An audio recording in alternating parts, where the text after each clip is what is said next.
Hello, we are making a video, the baby dog and I. Yes, it is nice today. It is wonderful today, and my light blue rose is having a flower open up, and that's a long process of the flower opening up. So the outer, it is loud here. The outer leaves that have encased the rosebud, they have opened up, but the rosebud is still closed. But the rosebud looks like it is some kind of like a coral color or like a magenta color, like a very deep pink, little bit purplish,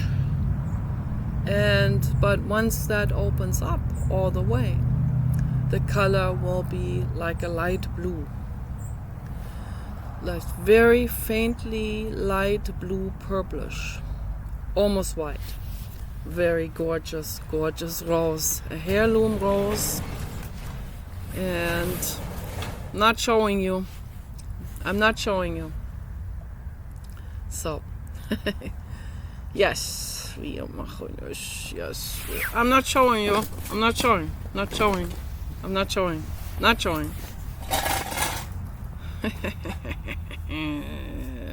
So, do some gardening work. Yes, I have to do more gardening work today. There are more things to do. I have to do some adjustments with that wash table. And I have to clean up after the baby dog. I already did some, but there is always more. And I don't mind doing that. And I just love being here in the garden. I love hanging out here. Earlier the sun was shining onto this cement area, and Paul and I were sitting here together drinking our warm drinks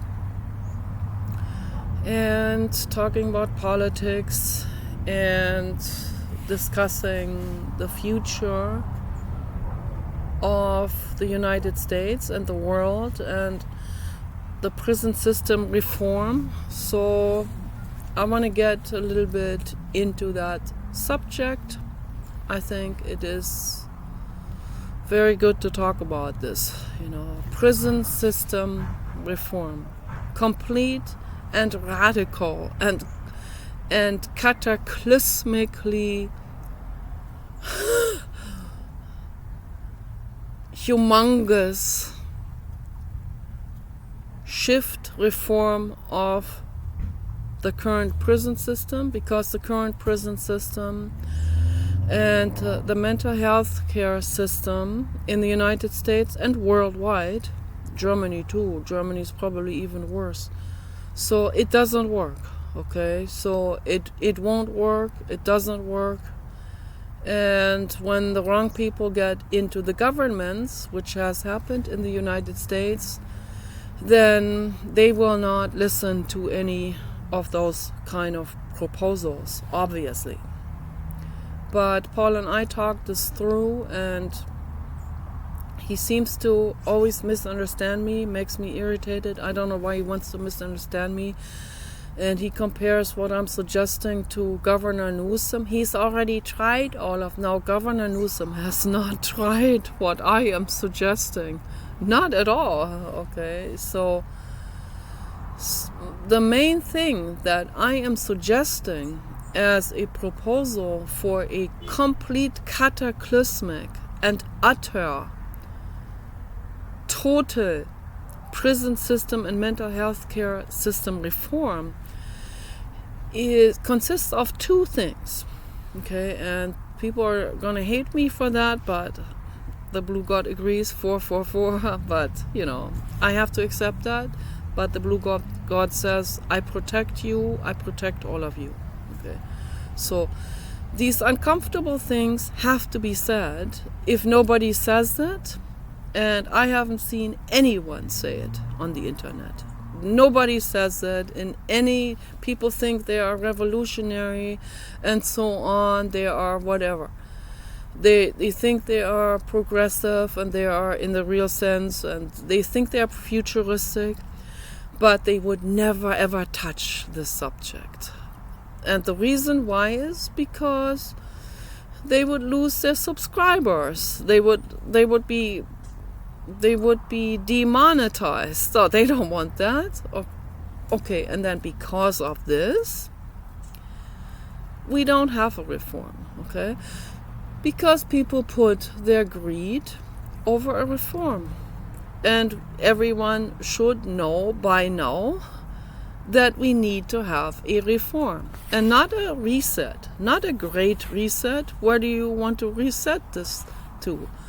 Like, reset your computer to factory setting, reset the world back to 1600? No, thank you very much. I'm not on board with that. Okay, so we do not need a reset. No, we need a reform.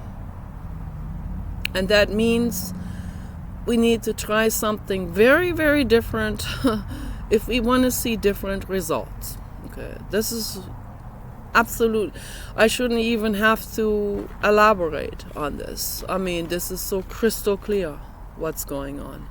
Okay, so what we have right now doesn't work at all. California is going down the drain. Governor Newsom is completely wasting California into a dump wasteland, into a homeless dump waste. Homeless tent state. That's what it is becoming. Okay, I'm on the California side right now, so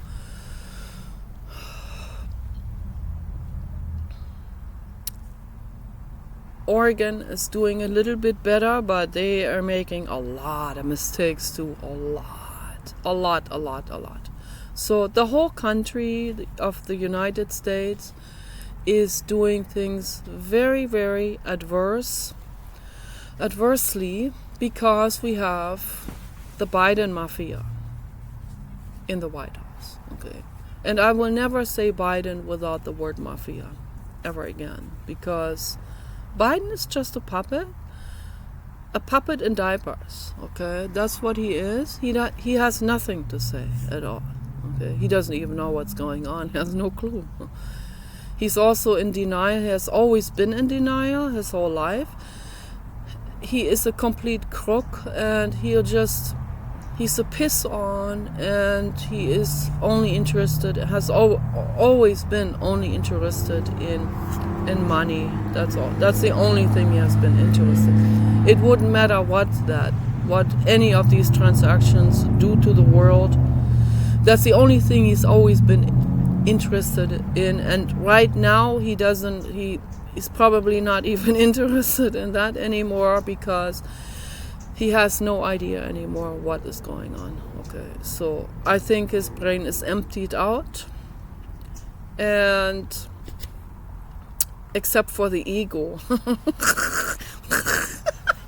That's the only thing left, and it should actually be reversed, right? We need to keep everything except the ego, but not in the case of Joe Biden and Hunter Biden.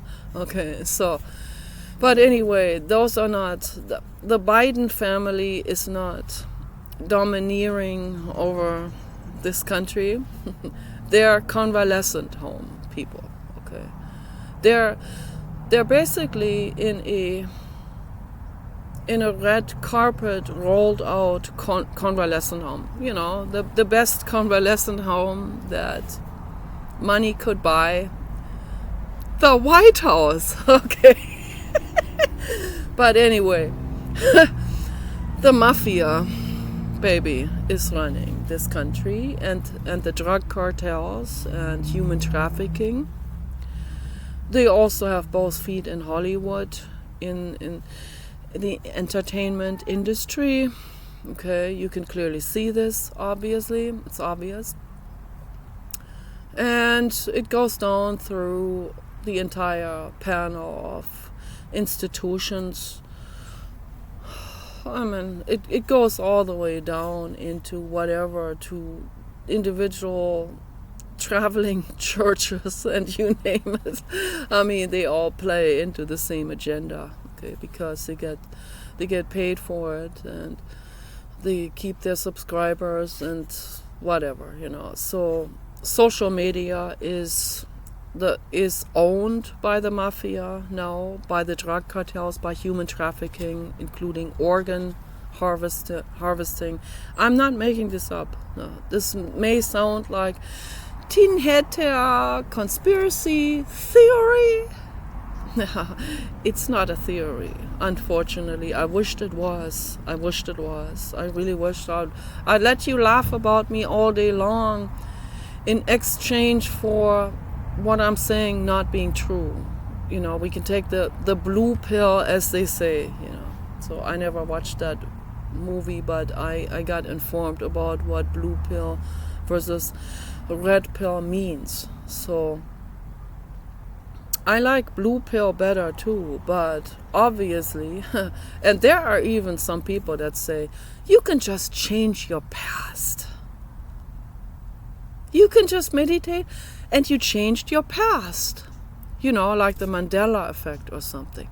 Baby, sorry to say it, blue pillar, but things don't work like this in the world, unfortunately. I wish they would, but the past is the past, okay? The present is built upon the past, okay? And the future is built upon the present. And it is up to us how we create the present and how we shape the future. It's up to us, it's up to you, it's up to me. Do you want to cater and give into the mafia, the drug cartels, the human trafficking rings, organ harvesting, and the list goes on and on and on. Sandra Hughes, I'm very sure she fell victim to the organ harvesting rings. Yeah. So they probably picked her up that's what I think. They picked her up and she was hiking alone, which is a mistake. Never do that. Ever, ever, ever, ever, ever, ever, ever. Baby dog, don't jump on. No, that's what I was worried about. That's what I was worried. No, don't do it. So, don't do it. Sandra Hughes was hiking alone in Yellowstone. I forgot now when it was. No, don't do it. I think it was around the pandemic. It was 2020. And so what happened is baby dog's getting really restless now, but I can't let him get by with this. He wants to jump on me and he wants to tear the computer down onto the cement. I'm not going to let him do it. So, but anyway, so I have a new camera guard that looks like it. That's why there is a pale. That's why there is a pale thing there on the side, because my camera guard is pink. And the side of that, it's not fully adjusted. I need to readjust this, I think. So I don't know if this helped. Maybe a little bit. So they need to make this a little bit bigger, these camera guards, because that's very difficult to install. So then a little bit might even show up on the side, which it does, but it's not. It's not that bad. It looks a little bit like an old Super 8 film now, but it's okay. But no, this is not funny, what I'm talking about. So I'm not making this into any kind of easy or light type of subject. It's really, really serious. It's really serious. I believe that Sandra Hughes was abducted by the organ harvesters. That's what I believe. I mean, now this is a theory, no, okay?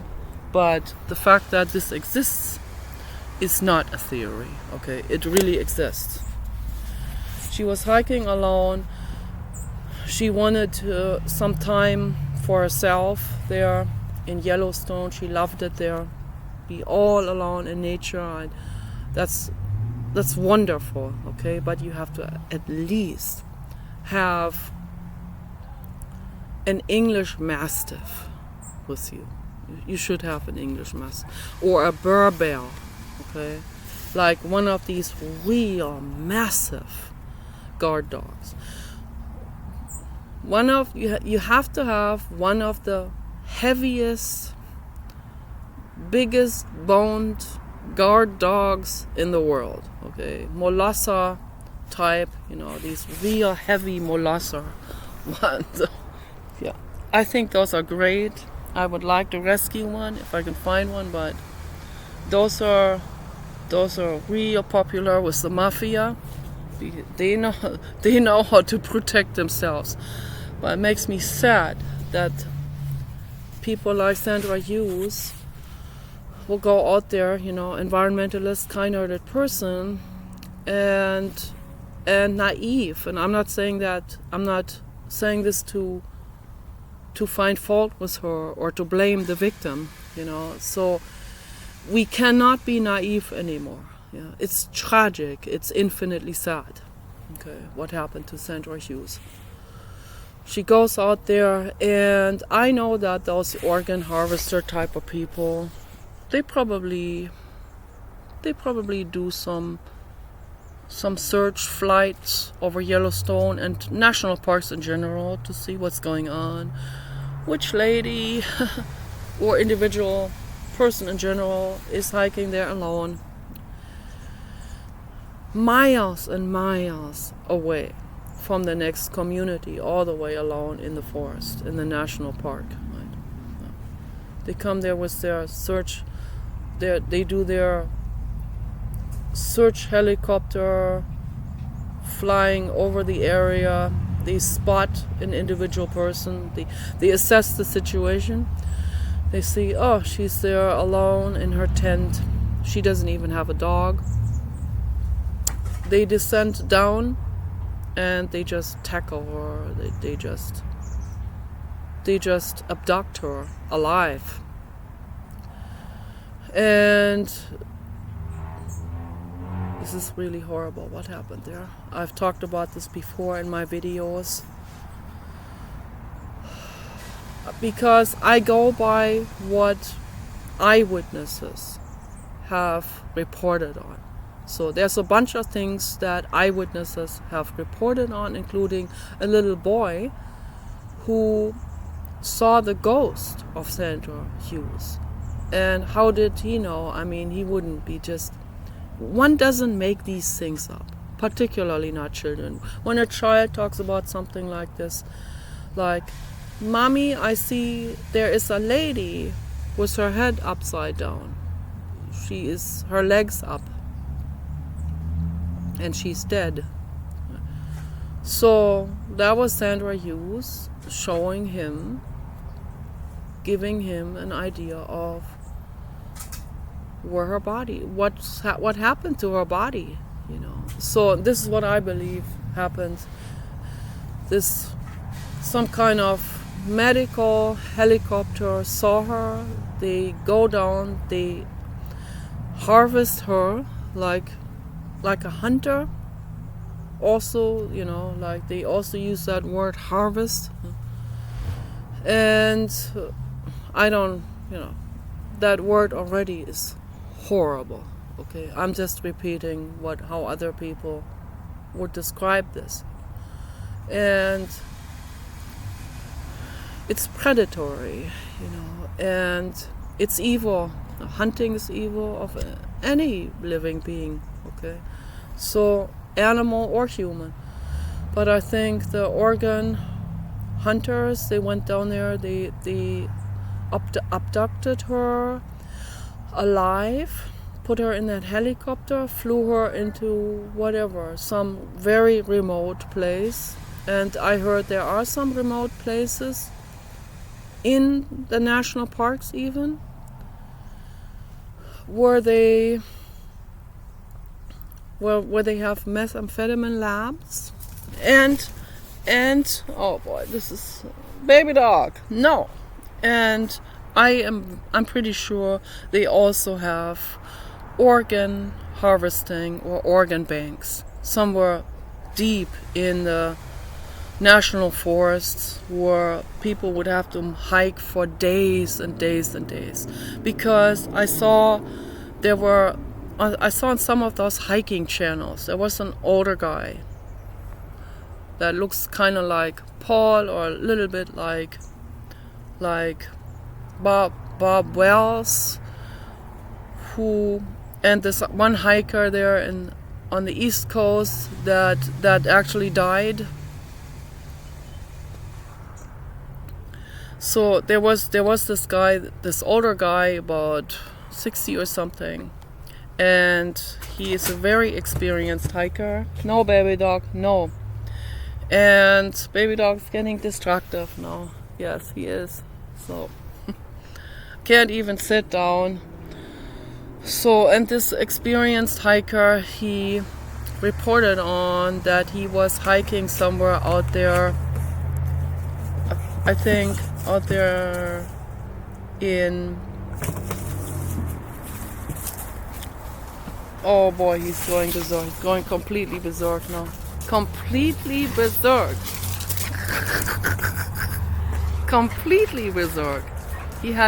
He needs exercise, and Paul is not exercising. Yes, I know. I understand that. I understand that you need action. I understand. This is not good. Okay. He needs to go to Yellowstone. He needs to go on a 15-mile hike. 15-mile hike right now. With running and running and running until he is so exhausted that he has to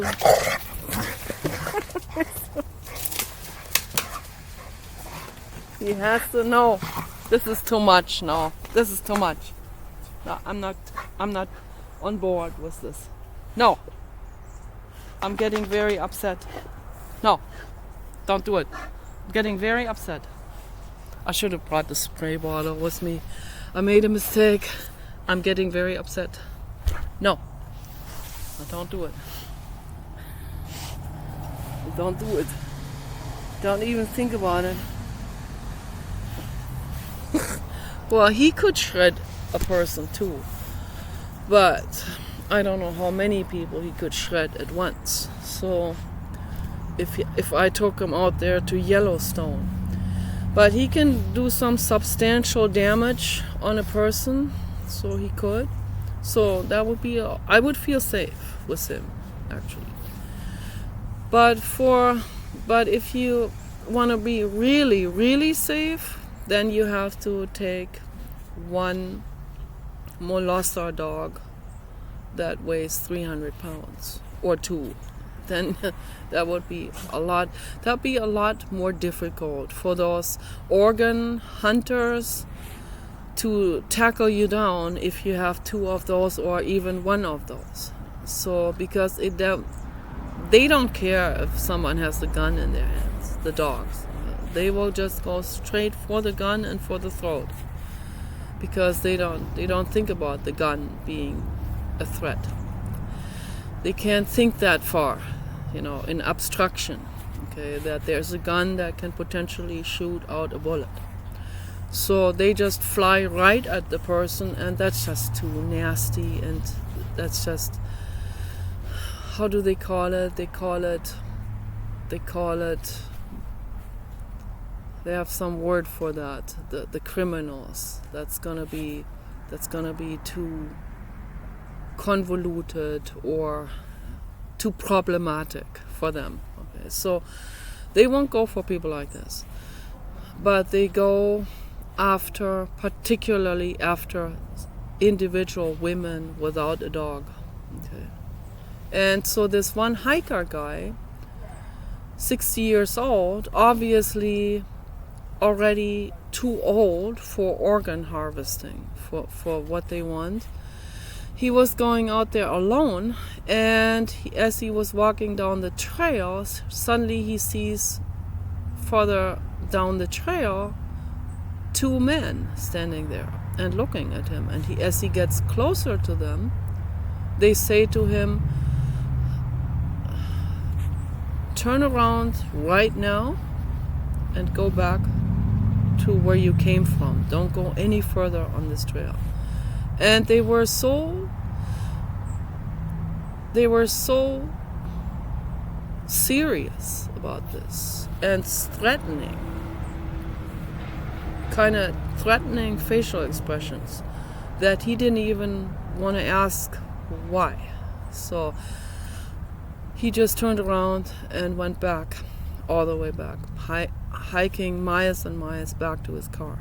He wanted to really go on an adventure, go backpacking, but decided no, it's no sense. And so he reported on this. And I've heard this before from other people also.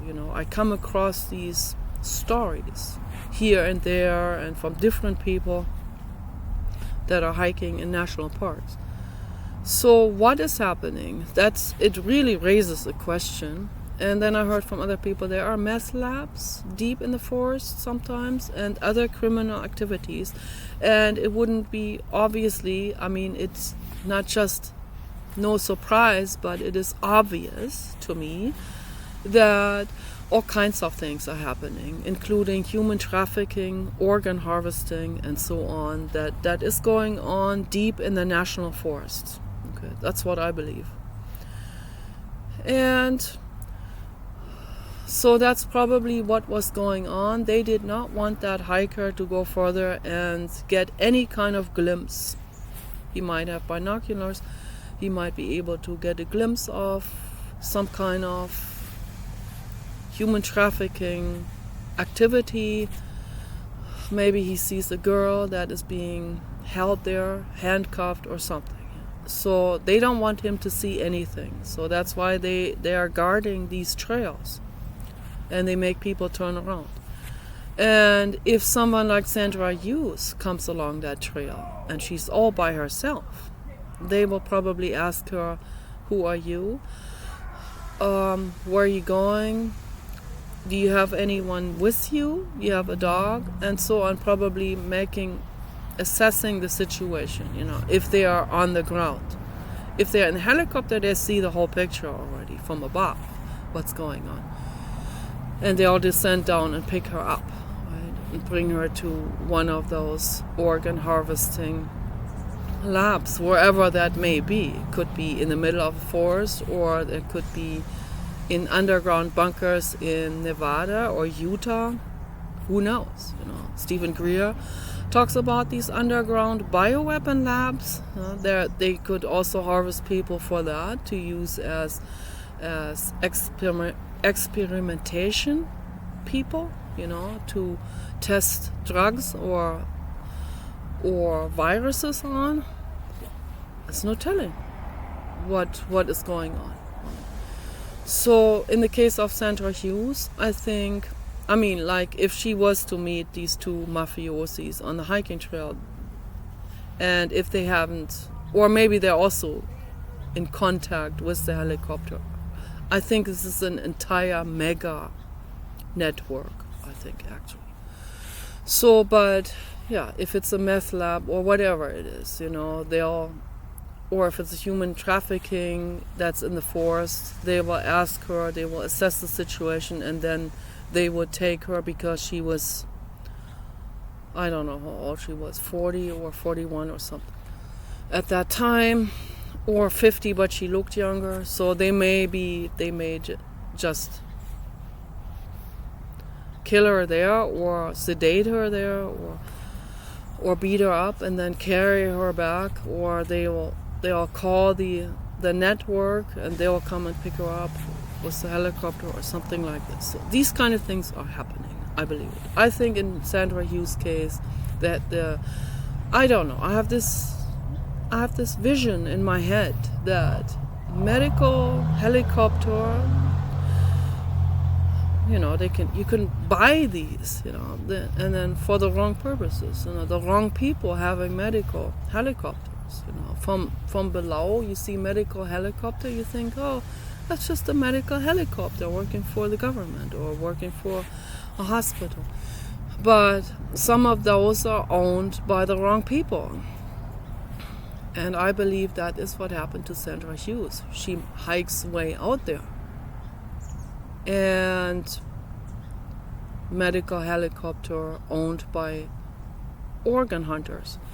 They see her, they go down, they actually take some of her stuff with them and scatter the stuff. This is what eyewitnesses saw. Scatter her belongings, like in miles and miles distance from the backpack is a mile or two further down the trail than the sleeping bag and the tent. So they just scatter the stuff around in order to mislead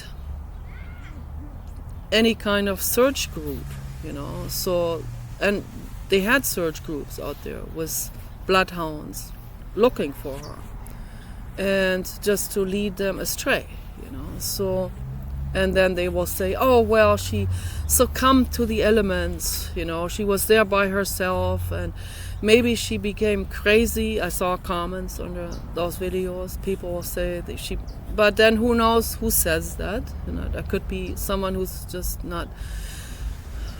naive, or it could also be someone who wants to lead the search group astray further on the internet, and say, well, this is common, someone in higher altitude by themselves, or they don't have enough food, then the brain doesn't work very well, and they become crazy, or they scatter their stuff, or they just walk off without the backpack, something like this.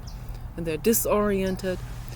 Yeah, these things can happen, but I think in her case, this was to lead people astray, or because they're naive, they don't know, they don't think deeper into this situation.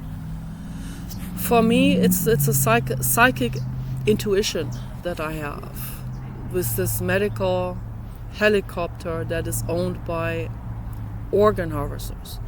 And they saw her alone there, they went, they picked her up, they scattered her stuff, they brought her alive to one of those organ banks or whatever, or labs. Who knows what they all did with her, tests, cruel things. They took one organ after another, they patched her back up, they kept her alive in order to keep the other organs fresh for when they need the rest of the other organs. Okay? And I don't know what this is now. So, and there's a lot of weird sounds and noises always from the street. So that's what I think happened. They took her organs one after another until they took the liver and the kidneys, and then the body can't function without those. And then they just let her die. They didn't even give her an anesthesia or anything, probably. She must have suffered horrifically. And then at some point, they take the body, once the body is used up, they take the body and they dump it into some kind of cesspool or something. And that's how she ended up, with her head down and her legs up. And this is the position of her body, her dead body, that was then projected back into Yellowstone, into that area where that little boy and his parents were going for a picnic ride. And the little boy looks out the window and says, "Mommy, I see this. There is a lady with her head down and her legs up. And she's dead." And she says to me, "Please help me, find me and help me." And that's all she transferred over to that little boy. And the parents, they didn't see anything because it was an apparition.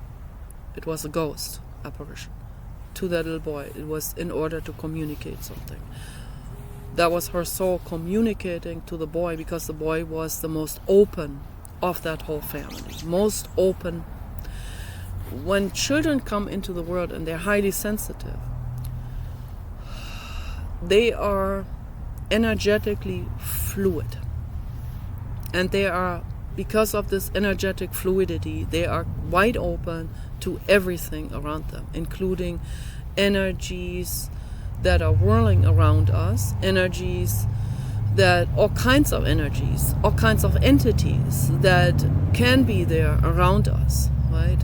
And that you would not pick up, you would not perceive, because you have a discrimination ribbon in your head, which is an actual brain formation that is a filter that filters out those type of informations. It comes to the discrimination ribbon, the dead body projected by Sandra Hughes, comes into the brain of the family members too, but it gets filtered out there. It gets sorted out there, and it stays there in the discrimination ribbon. It doesn't go further up into the cortical regions. So with a little child that is highly sensitive, and children in general are more open, but highly sensitive children are completely open. This discrimination ribbon that is really there to protect us from too much information coming in. We couldn't even function. We would be 5150 in our daily lives if we saw all the entities that are constantly whirling around us. We couldn't function like this. That would be just like someone who has fried their brains on LSD. And these people see these things, or people with severe schizophrenia who see these things. Those are not what psychiatrists call hallucinations in the sense, meaning this is just in our head, we created it, we made it up, our mental illness made it up. No, it doesn't work that way. So I didn't know about this for a very long time either. I thought my boyfriend Norbert, for example, who was schizophrenic in Germany, I thought, yeah, he and a girlfriend I had who were both schizophrenic, that they would just, when they see something, that it's not there, it's just in their heads, it's created by their mental illness. But then I read about the discrimination ribbon discovered by Hinderk Emrich, who is a real scientist in Germany. My parents know him, and he has passed away several years ago, over 10 years ago. I saw him a few times too for prescriptions. That was a long time ago when I was still, when I had no idea how to cure any of these things. Okay. And I had no clue on anything really. I was learning, I was observing, and a lot of stuff didn't make sense, what other people said, but I didn't really have the alternative information to put on it, to connect the dots. So that came much later through the internet. Thank goodness for the internet. Thank goodness for having this much access to very distinct and very focused, funneled information that you are looking for. It's not like going into the library and if you get lucky you find that book that you're looking for. On the internet you just need to type in what you're looking for, and the search engine and the browsers and the AIs will help you find that information, or they will match up similar information, similar enough for you to keep searching and researching, right? And you should. That's your responsibility to do it.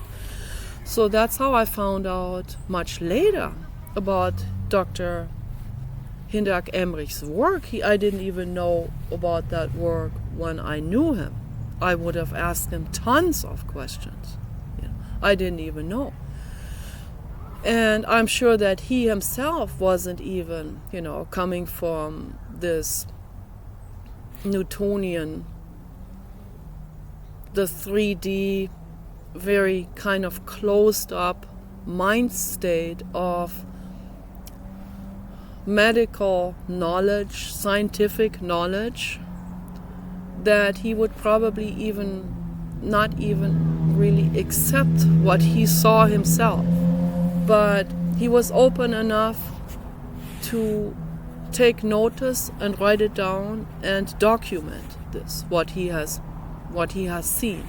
So, and through that he discovered that there is a discrimination ribbon in the brain near the brain stem that filters out perceived information that we perceive through the retina, that we perceive through our hearing, our tactile sense, our olfactory sense, through all the senses, including, and that's where it is, the sixth sense, the perception of entities that most people would not see.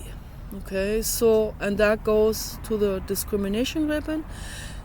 In case that discrimination ribbon is disabled, it can be temporarily disabled, then that information gets through to the cortical regions and to the prefrontal cortex. And the brain is trying to really make some sense out of that, okay, out of that information, the sixth sense information. So, and for some people that is very, very difficult to deal with. Okay, some people go into a shock. Some people even become mentally ill because of this, because of information coming in that is not congruent with what they have learned in their lives and what they think is true. That is information that completely tears everything down that you think is the truth. Okay, so you think these kind of things are just fairy tale imagination things or creative things that people have created, and that are just made up stories. And then when these people encounter something like this in actuality, through whatever, they can be sick with a salmonella infection, which happened to me when I was 11 on a vacation in Kenya. Okay, I was sick with a salmonella infection. My mother almost let me die on that trip, and the doctor yelled at her for that. He was real upset. Another German was on vacation, was a medical doctor, pediatrician actually. He was real mad to see that my mother didn't call for help sooner, because I said, "Mommy, I want to die. I can't deal with this." Okay, I was throwing up green stuff like an alien.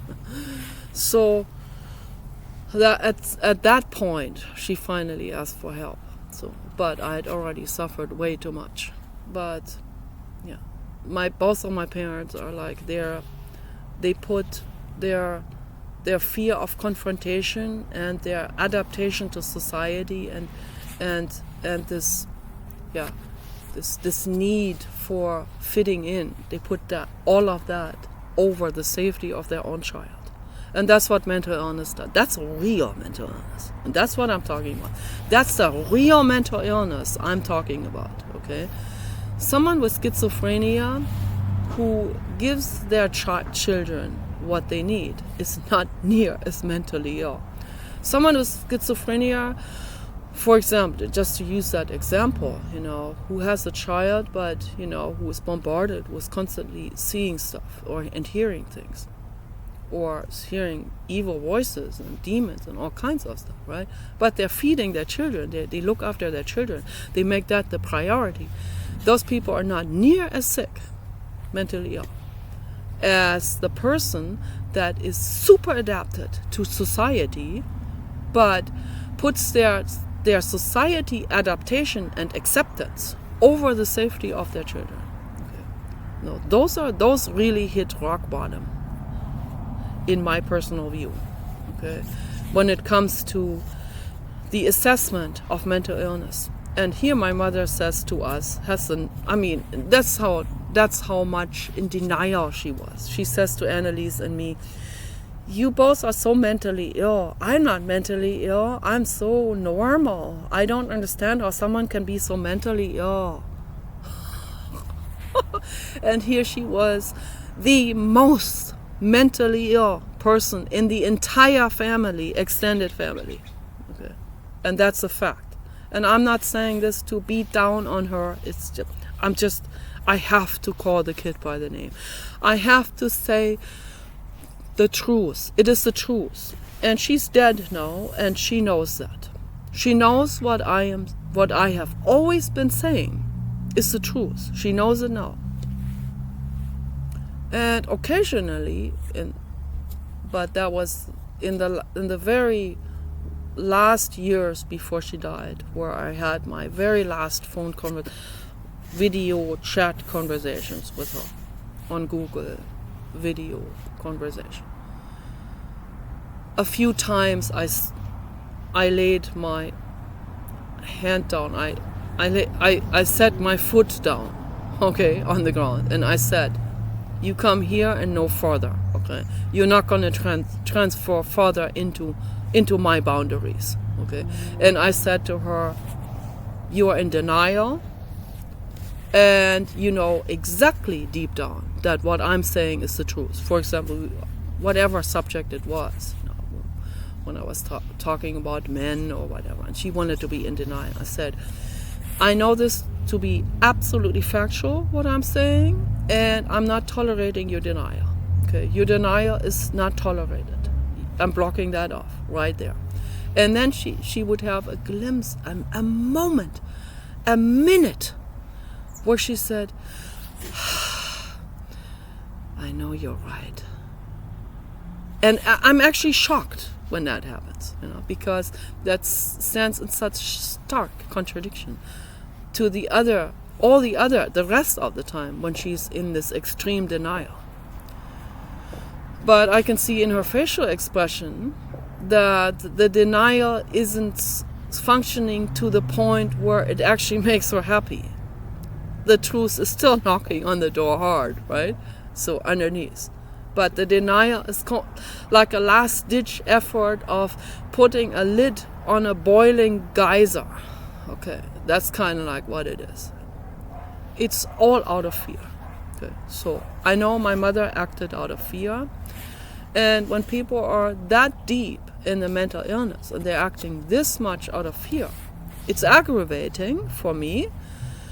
But I see her entire picture. I see her from above. I see where she's coming from. Okay, she's coming from fear and total panic. Because to her, losing social acceptance is worse than death. And that is the case with a lot of humans. I think this is very important for me to point all of this out.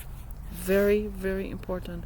Because that's why we have this political situation that we have right now. Okay? Because of that. Because most people are actually in this type of denial, anosognosia. Okay? That is because that's very deep. Okay? And then I stand my ground to my mother in one of the several times in the last video conversations that I had with her several years ago. Okay, and I would say, this was really wrong what you just said to me. And then she would, I didn't realize, I didn't mean to. And she actually doesn't mean to, because she's actually a kind-hearted person. She has a kind-hearted brain, right? But the denial makes her, that's how I know how far the denial goes and how far the mental illness goes with this fear of social acceptance, that she would go and it goes so far that these people actually, and you've seen it, that they take the side of the perpetrator. It goes that far. They take the side of Islam, they take the side of whatever, criminals. Governor Newsom, perfect example here, okay? But I think he is partly in denial. But I think the main thing with Governor Newsom is, I believe he gets paid by the drug cartels for the way he explains himself to the public and for the kind of stuff that he does. Okay. So he gets paid to release prisoners and to let prisoners out, and that's why I got mad at Paul earlier, because he wants to compare me to Governor Newsom.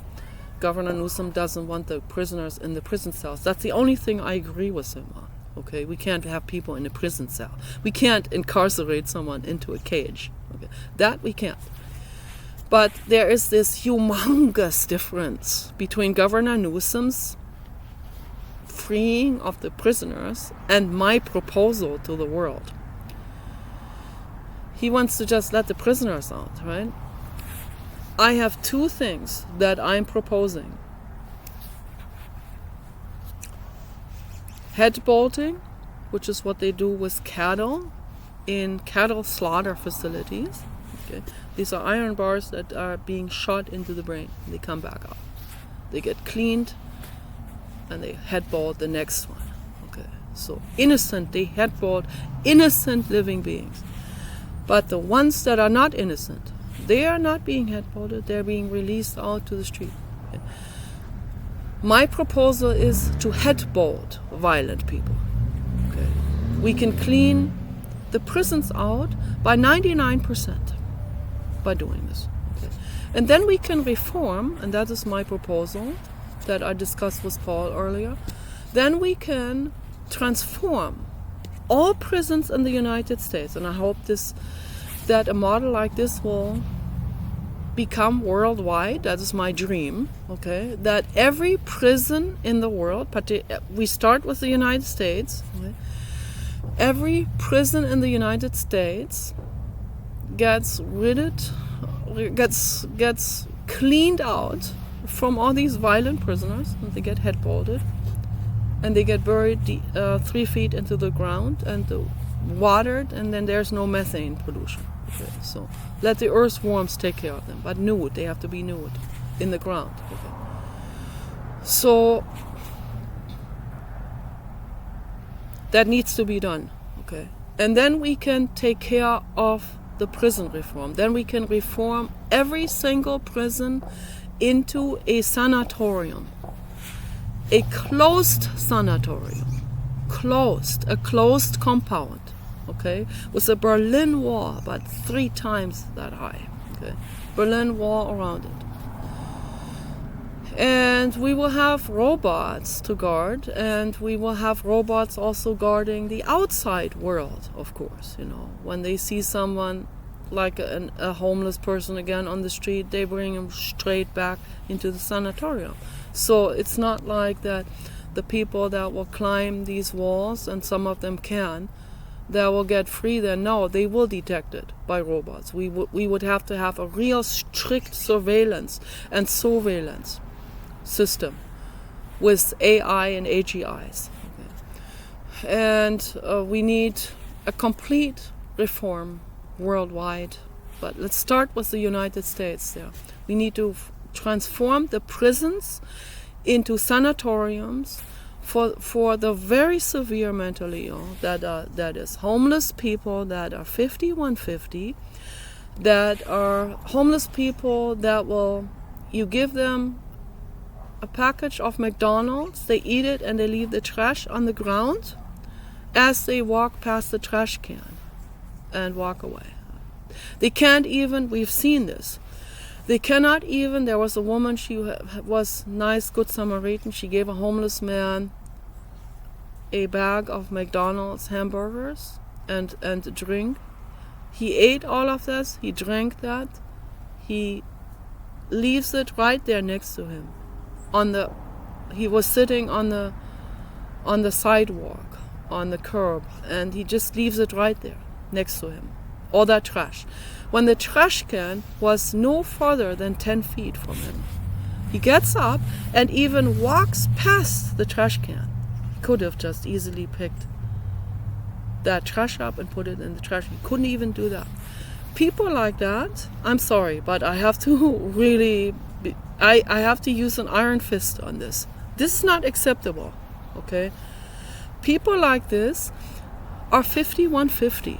Let's make no mistake about this, okay? I'm not bashing down on him. I'm giving you the facts here.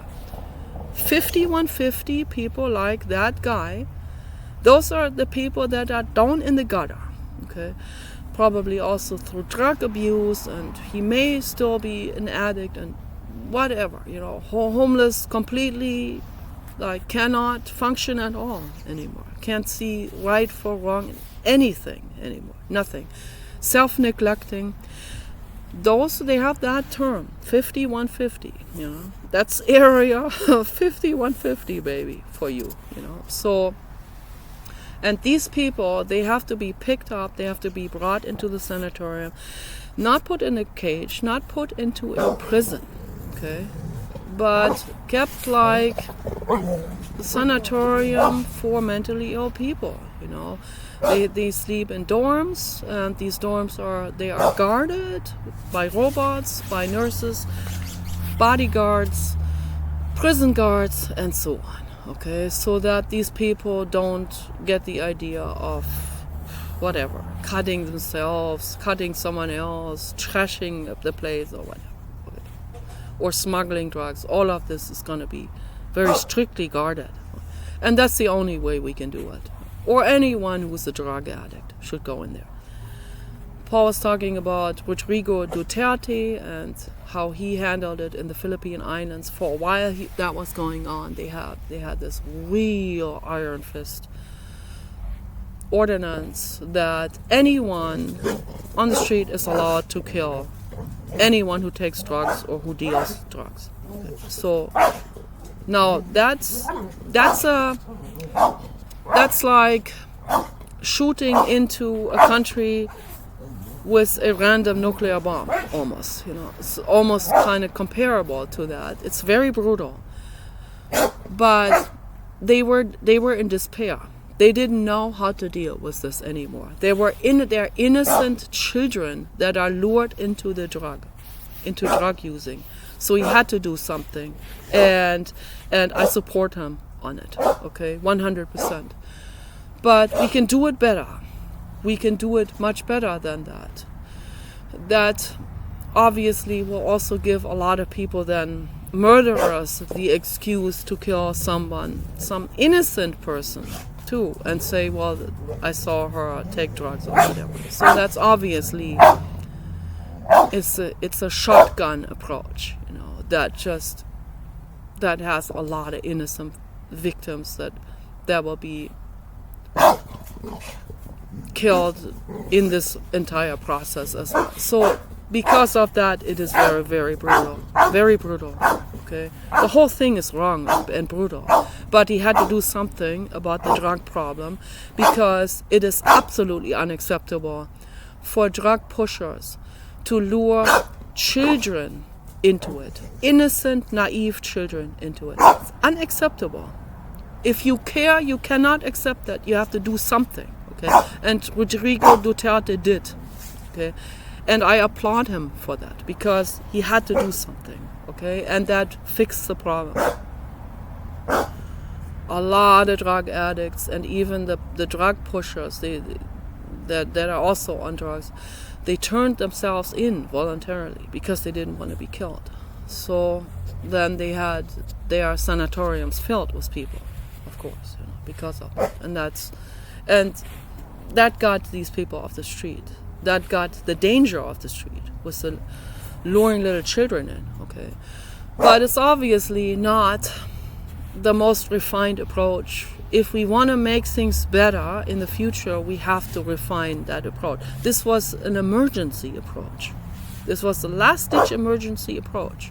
Okay, so it's almost like you randomly shoot around you in self-defense. You don't know who is the perpetrator, but someone is attacking you, and your hand is shaking, and you have to just defend yourself by shooting, right? So that's kind of like that's on that level. So we need to, now when things clear up, we can see the situation more clearly, and we can do a more refined approach to it. And what I am suggesting, what I'm proposing to the world in general, any country, but let's start here in the United States, and I'm sure Donald Trump would be on board with that.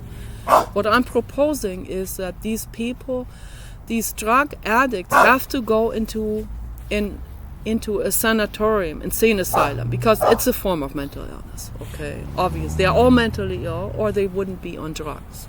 Okay. This is a fact. So they have to go into that sanatorium, and that is a closed place, and they never come out of that. Never. Okay, and just the fact to do this would deter a lot of people from taking drugs. Most people would not take drugs when they know we have a system like this. Okay. And the drug dealing will end because those people will be head-bolted. When the word gets around, people straighten out right away. Trust me on this. Okay. So that is the approach to do it. Okay.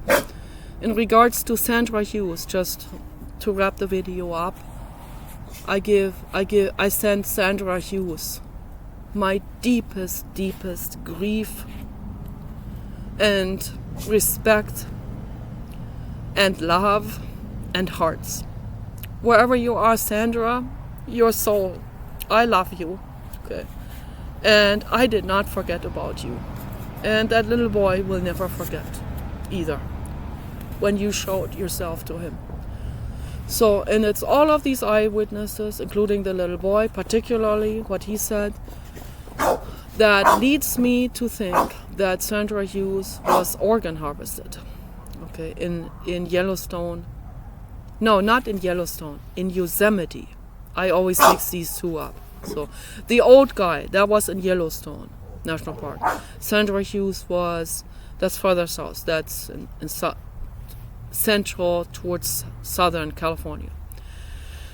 Yosemite National Park. Okay, that's where that happened. But any large state park where there are thousands and thousands and hundreds of thousands of miles deep into the forest, into the canyons. Okay, I believe there are people that are doing illegal things there, from drug manufacturing to organ harvesting to the sex enslavement, harvesting, and all of this, human trafficking in general, so child trafficking, all of this happening.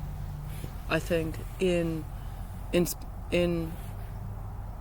all the way deep into places where it's far away from the next community, where people don't see him. That's what I believe is happening. And Sandra's message to us is, this is how they dumped her body, and she is worried for all the other people that will be organ harvested. And she has always been a deeply caring person, Sandra Hughes, and makes me infinitely sad to see that it's the deeply caring people that are often falling prey to very evil people and evil groups and the mafia. So her message to the world is, go and look for all the other people that are being organ harvested and enslaved for sex trade and child pornography, child sex incarcerations, and the list goes on. So her message is, go find these groups, expose them, bring them to justice. Okay. Peace and love.